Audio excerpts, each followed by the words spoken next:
Alors, j'ai pris le nom de Nana vis-à-vis de cette œuvre incroyable de Émile Zola, qui parle de l'histoire d'une danseuse, chanteuse extrêmement mauvaise en chanson, également prostituée du 19e siècle, qui se fait associer à peu près avec, par le regard des hommes, même celui des femmes, à un objet de désir dont son corps ne lui appartient plus, dont le corps ne lui appartient plus. Bon, en fait, quoi d'autre? Oui, et j'ai changé de prénom, parce que j'ai pas voulu prendre mon prénom de base, parce qu'il fallait quand même cacher une certaine forme d'identité, et que c'était un personnage que je voulais créer, plus que réellement... En fait, c'est un peu comme si j'avais dessiné une figure de moi-même et que j'avais envie de rejoindre la figure que j'avais décidé, moi, d'être, plutôt que de prendre la figure qu'on m'a attribuée depuis le début de ma vie. En fait, Nana, c'est une partie d'Yasmine, c'est une partie extérieure, une partie artistique, une partie surtout qui a fait la paix avec des choses que Yasmine n'a pas faites. Ouais. Et puis aussi, c'était très drôle parce qu'à l'époque où je l'avais créé, que j'avais pris ce nom-là, c'était une période où je chantais dans les jazz clubs de Paris, notamment la rue des Lombards, où il y avait beaucoup de problèmes de sexualisation des mineurs. Et qu'en fait, ça me faisait très rire de monter sur scène et que les hommes de 40-50 ballets m'appellent Nana. Ils disaient donc là, maintenant, on va faire monter Nana. Et qu'en fait, le public se rende compte que Nana, donc la Nana dont ils appellent, est une mineure. Et associer le nom Nana, qui est en fait le nom d'une femme qu'on utilise en permanence, à une jeune fille qui monte sur scène, c'est un peu problématique. Et du coup, en fait, ça les faisait voir comme étant quelque chose de problématique. Et comme des gros pervers qui disaient « Ah, la petite Nana là, qui monte sur scène ». Alors qu'en fait, on parle d'une gosse. Donc ça me faisait rire de jouer avec cette espèce de double identification des jazz clubs et d'une certaine manière je critiquais le monde dans lequel j'ai été bercée et ça faisait un super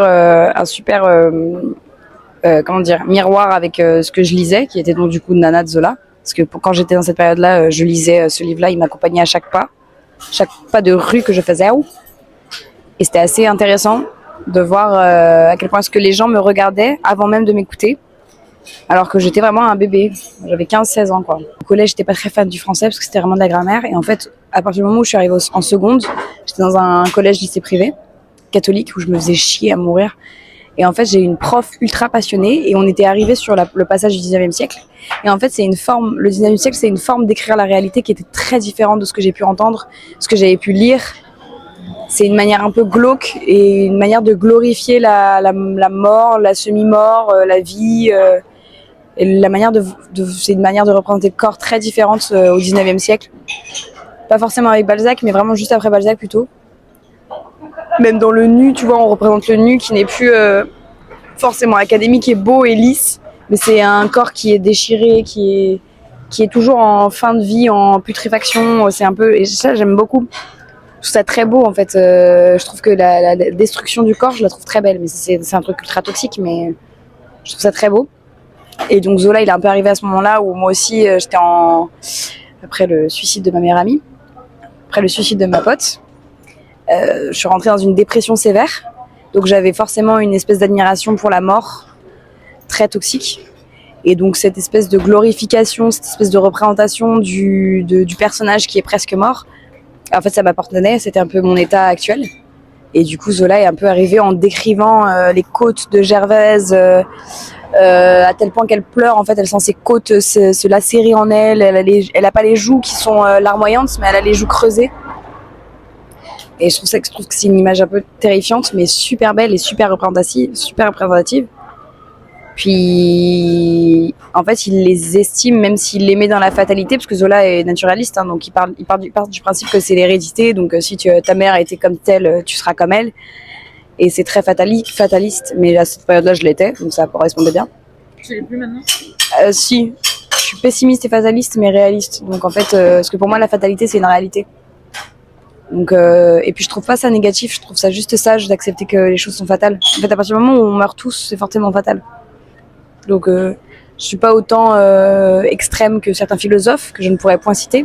Je pense que Yasmine, ce serait la partie sage et que Nana, ce serait effectivement la partie consciente.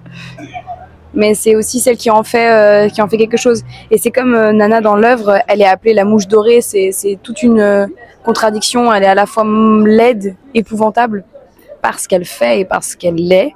intérieurement, mais en même temps à l'extérieur en fait on convoite beaucoup d'elle parce qu'elle est belle, parce qu'elle envoie des choses, qu'elle fait des choses que les autres ne font pas. Cette espèce d'admiration, moi, que j'aime bien. Et je pense que Nana, c'est plus cette partie-là qui a pris la vie des autres et qui l'a utilisée à bon escient, parce qu'en réalité, elle fait de l'argent sur la misère des autres. Enfin, sur la misère interne des autres, sur les hommes et la faiblesse des hommes. Elle fait de l'argent dedans. Elle manipule beaucoup. Et je trouve ça assez impressionnant, en fait, qu'une femme qui devient stratège dans ce qu'on lui a donné dès le début de sa vie, en fait, elle l'utilise à bon escient. Je trouve ça assez incroyable. Donc je dirais que c'est plutôt la cicatrisée, ou du moins plutôt la stratège, qui du coup pour certaines personnes revient à être une manipulatrice. Est-ce que ça a été... Non, ça n'a pas été forcément la première, parce qu'avant ça, il y a évidemment eu Marilyn Monroe. Marilyn Monroe qui a une histoire vraiment mais chaotique, mais triste, et qu'elle, pour le coup, elle n'utilise pas vraiment ça en tant que force brute, ni... voilà, mais elle l'utilise plutôt en douceur, et c'est assez... impressionnant. Ce personnage, il est incroyable. Il y a eu la figure de Betty Boop aussi avant elle. Il y a eu la figure de Amy Winehouse. Donc en fait, il y a eu beaucoup de figures de personnages qui sont convoités sexuellement et qui s'apparentent, qui utilisent cette espèce d'esprit de pin-up pour faire de l'argent en fait, pour faire une image autre et en fait plus tard inspirer une force. Parce qu'en réalité, Marilyn Monroe n'inspirait pas une force, Betty Boop non plus, Amy Winehouse non plus. Quand elle est décédée, on l'a plus pris pour une miskine qu'autre chose. Aujourd'hui, on la revalorise comme étant une force. Mais j'aime bien ces figures-là qui, dans le temps, prennent de la force. Parce que tu te rends compte, en fait, de l'impact qu'elles ont donné. Et Nana, c'est un peu ça. C'est plus tu vieillis, plus tu te rends compte que Nana, en fait, elle contrôlait en réalité son destin. Et que c'était au-delà de l'hérédité. Donc, non, c'est pas la première forme de femme, mais c'est celle qui, en tout cas, a été le plus décrite. Parce que c'est un livre, parce que c'est Zola. Et que quand il décide de décrire quelqu'un, il décrit... au peigne fin. C'est comme le symbole de la sirène, ce sont censés être les servantes du diable, mais c'est elles qui manipulent, qui utilisent et qui en réalité toujours à bon escient. Et en réalité, ce sont des vengeresses. Et elles piègent les hommes dans leur propre, elles piègent les hommes dans leur propre estime de la femme. Est-ce que toi tu sens vengeresse? Complètement, complètement, mais même dans ma vie de tous les jours. Cette personnalité forte. Qui est ultra contradictoire, enfin tu vois c'est con mais j'ai eu 3 ans de permis, rien que le fait d'avoir eu 3 ans de permis moto et d'avoir décidé de prendre un 1300 cm3, c'est clairement un combat d'ego. C'est pour me prouver que c'est pas parce que tu me destines toi dans ton regard à quelque chose que je vais écouter ce que tu fais en fait, et que si j'ai décidé que c'était ce que je voulais faire, je le ferai. Et de relier la parole aux faits, c'est quelque chose de trop important. Donc j'aime bien moi ça, c'est cette reprise de ce que... C'est comme on est tous avec un certain, on va dire un panel de choses auxquelles on est attribué par rapport à notre milieu social, par rapport à etc. On est obligé de rester collé à ça parce que c'est ce qui fait de nous une identité, une petite identité de naissance. Mais après, c'est la manière dont tu l'utilises, ce genre de choses, que tu te forges avec, qui te qualifie comme étant une personne incroyable ou une personne un peu moins incroyable, selon moi. Complètement. Mais c'est aussi, la musique, c'est vraiment une thérapie pour le coup. C'est vraiment un besoin. Enfin, la phrase que je dis souvent, c'est que si je fais pas de musique, ça sert à rien que je sois là. C'est la seule chose, avec l'existence de Dieu, littéralement, vraiment, qui m'a fait me dire, bah non, en fait, je ne décéderai pas, je reste là. Et c'est pour ça que ma vie est destinée à ça, en fait. En réalité, tout ce que je dessine autour de moi, c'est par rapport à mon image en tant qu'artiste. Donc, c'est pour faire survivre Nana plutôt que Yasmine, qui est déjà décédée depuis pas mal de temps. Pas mal. C'est pas vraiment personne n'a compris. Donc mon projet, Deny, qui veut dire déni, à la deuxième personne du singulier en anglais. Donc le déni, c'est toute un passage qui se passe après un trauma, souvent, qui est associé à l'amnésie traumatique que j'ai faite, et qui après en fait c'est prendre la chose qui était arrivée et la mettre de côté. Ça c'est quelque chose qui a été mon mantra principal pendant très longtemps. Et dans ce déni-là, j'ai fait plusieurs dénis sur plusieurs sujets. Le premier qui est Xan qui parle de, non pas forcément juste de VIOL, non pas juste d'agression S, mais d'une autre forme de ce genre de fait-là, qui est en fait le trauma répété.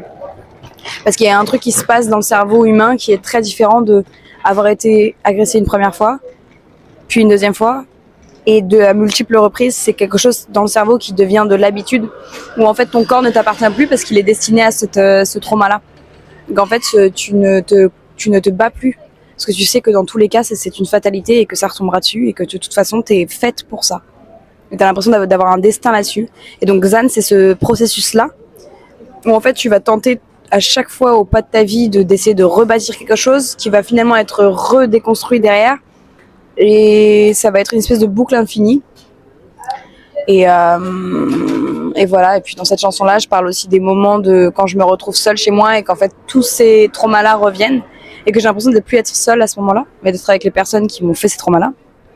Ensuite, le deuxième trauma, c'est celui où j'ai fait un gros déni et qui m'a provoqué du coup l'apparition de l'amnésie traumatique. Parce qu'il faut généralement un autre trauma pour débloquer un trauma. C'est celui du suicide de ma pote, qui est Eyes of Memory, qui parle aussi de la perte de mon chat, parce que j'ai fait une association entre les deux, qui est de la perte d'un être que l'on ne s'attendait pas vraiment, ce qui est assez horrible, surtout dans certaines morts. Parce que je trouve que la mort par le suicide, c'est une des pires morts au monde. Parce que c'est pas une mort où... en fait, le suicide, c'est un meurtre collectif, donc ça te fait avoir de la culpabilité énorme. Et beaucoup de gens essaient de se convaincre que de toute façon, on n'aurait rien fait, mais c'est un truc très, très horrible. Et la dernière, c'est celle où j'ai un déni relationnel, qui est du fait de n'avoir absolument confiance en personne, qui a été mon mantra pendant 7 ans, où je n'avais pas d'amis, où le terme ami était un terme qui pouvait me bousiller psychologiquement. Et je me disais ne pas faite pour les relations sociales. Et c'est à partir du fait que je n'étais pas faite pour les relations sociales que j'ai bâti cette chanson-là. Et donc en fait le projet il se base sur toutes ces mantras que je me suis posés de je ne suis pas faite pour ou je suis faite pour. Voilà. Le deuxième EP qui est censé être la suite de cet EP là s'appelle Express, qui est censé être à l'inverse plutôt un cri plus qu'un cri refoulé. C'était Deny et le cri exprimé c'est Express. Ou pour le coup j'irai plus dans les détails sur des faits très spécifiques de mon passé. Voilà, après c'est l'album qui est consacré au VIOL. Vraiment, c'est juste un album. Vraiment, tu as 9 chansons de VIOL. Sur les différents passages, entre l'enfant intérieur, la femme actuelle, la femme en relation sexuelle, après tout ça. Ce qui est vraiment un chemin hard. C'est toute une tentative. C'est vraiment à la découverte de... Mais bon. Et l'EP qui est en stand-by, c'est celui sur l'amour, parce que j'ai aussi une relation très bizarre à l'amour. Toute forme d'amour de A, mais là-dessus, je suis juste sentimentale, vraiment relationnelle avec the other, surtout avec un homme. Parce que c'est très difficile d'agir en tant que femme, de grandir en tant que femme qui a des relations avec les hommes quand tu sais ce qu'ils te font appartenir ou ce à quoi ils te font appartenir ou ce qu'ils te font et que c'est toujours les mêmes trucs et que tu as toujours un rôle soit de mère, soit de victime et qu'en fait tu n'arrives pas à te détacher de cette position-là parce qu'eux-mêmes n'y arrivent pas à s'en détacher eux-mêmes. Et c'est d'une redondance effroyable. Du coup, tu deviens toujours dans une position soit de vengeresse, soit de victime, entre dépendance affective ou entre toxicité et autorité. Du coup, c'est assez... c'est toujours entre les deux. Voilà. En fait, soit la méduse, soit Vénus. Pour vraiment prendre des exemples grecs, mais en vrai, on est toujours associé soit à ça, soit à ça. Soit on est manipulatrice, soit on est une pauvre petite chose frêle. Et là-dessus, dans les relations, quand tu t'es fait VOL ou juste trompé, ou juste parce que en vert, des vertes et des pas mûres. Hein. Et ben c'est ça aussi que tu te formes. Donc voilà. Faites ce que vous avez envie de faire, pas parce que vous avez l'impression que ça va marcher à ce moment-là. Ne faites pas pour une traîne, ne faites pas pour le regard des autres. Quand je dis ça, c'est pas dans la position de vas-y, mets-toi en culotte, on s'en fout. Enfin, fais-le si tu veux, mais il faut arrêter d'être en performance de soi. Vivez pour vous, comme si les autres ne vous voyaient pas. Pas comme si les autres allaient vous regarder et allaient vous trouver incroyable, mais comme si les autres ne vous voyaient plus. Parce que les autres n'en ont rien à faire, enfin, s'en foutent de ce que vous faites. Vraiment, agissez par vous-même dans votre intérieur, pas celui que vous avez envie auquel vous avez envie de ressembler ou quoi que ce soit. Vivez pour vous. Et surtout en tant qu'artiste. Dites-nous ce qui est à l'intérieur. Ne nous dites pas ce qui est trendy, ce qui est mainstream, ce qui en ce moment pourrait passer pour la personne qui parle super bien de ses traumas, etc. Non, faites des trucs comme vous le sentez. Comme vous avez envie de le faire. Faites du scream si vous avez envie de faire du scream. C'est trop stylé, scream. Et même si c'est pas si long, sans branle, juste faites pour vous. Ne faites pas la simplicité aussi. Travaillez les choses de manière complexe. Amusez-vous. Mais vivez votre vie de star, par pitié. Au secours. Prenez soin les uns des autres. Vu que je suis Jésus, apparemment. Laisse tomber, je me suis fatiguée. C'est ce que je t'ai dit déjà, hein, mais moi j'ai une pote qui est déjà dans tout ce qui est un peu pas paranormal, mais sciences occultes et compagnie, plus ou moins. Et en fait, elle m'a dit, mais en fait, elle me dit que j'ai un truc d'ouvert. Bon, je reste quand même musulmane, donc non, je suis pas d'accord avec ça, mais je pense que en réalité, on connaît tellement peu des psychotiques, des maladies psychotiques, c'est-à-dire la bipolarité et de la schizophrénie. La schizophrénie, ils ne savent même pas l'identifier. Il y a vraiment des gros problèmes d'identification, parce que déjà, il y a tellement de manières d'être schizophrène qui sont en fonction de chacun, et qu'en réalité, les animaux fixent des murs et en pensant voir des choses. Donc moi, ça se trouve, ce que je vois, c'est juste des choses qui existent réellement, mais qui sont juste d'autre part. Mais en gros, ils disent que la schizophrénie, c'est une déformation de la réalité. Mais ça, c'est encore une fois, c'est en contradiction avec, c'est en mettant en parallèle la norme.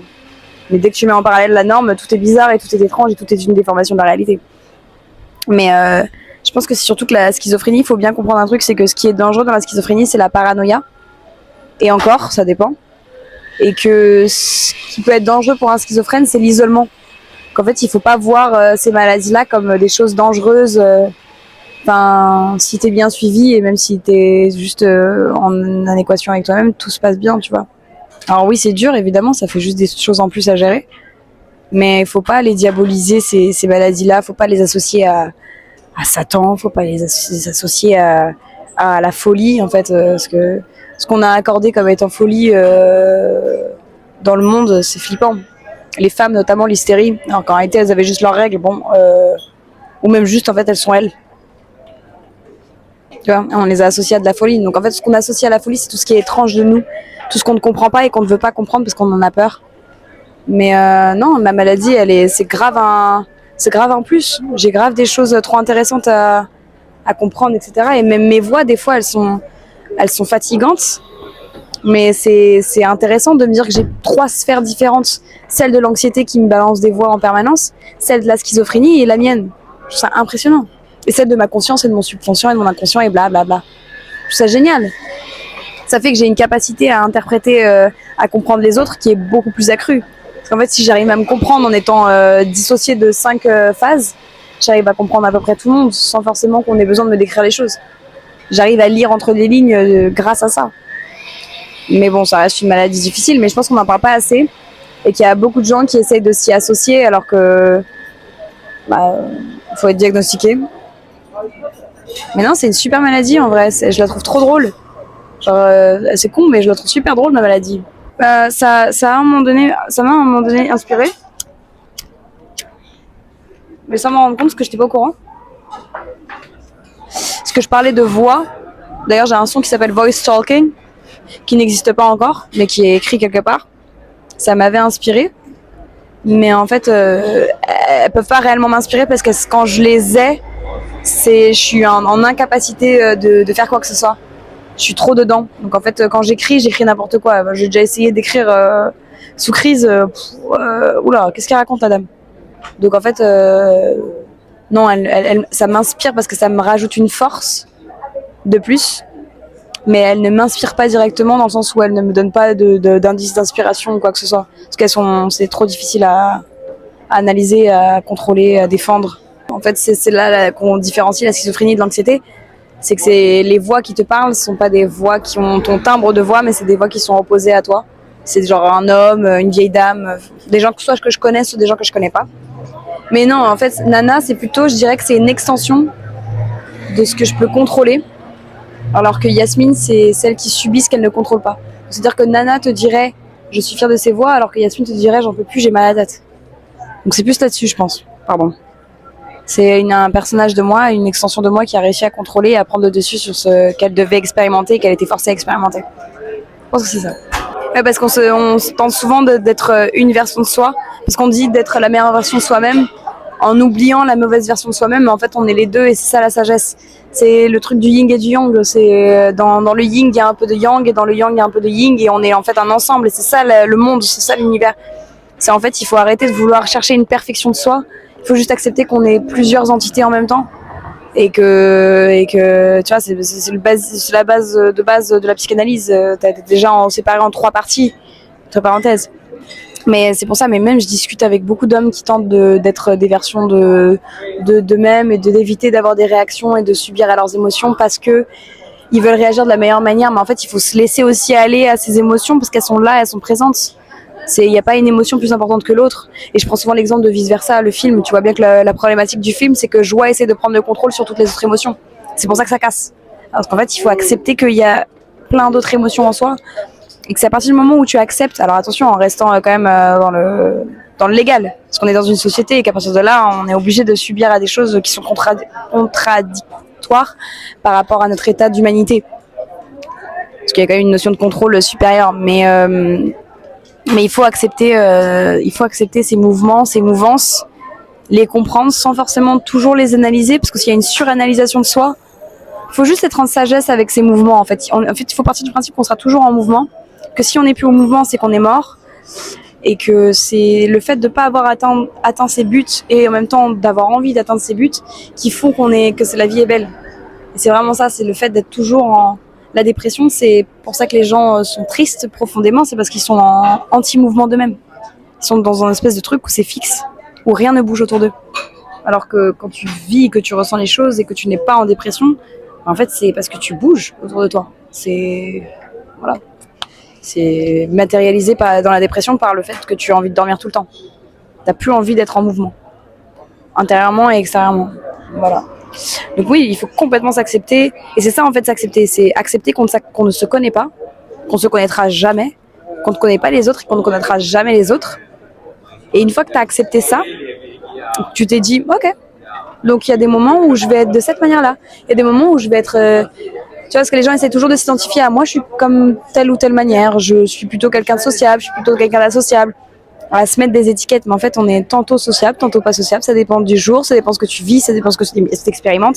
Et c'est en fait on est tous les mêmes, on est une pluralité de choses en même temps. C'est ça la sagesse, c'est d'accepter qu'on ne saura jamais qui on est et qu'on n'est pas statique et que Dieu merci on n'est pas statique.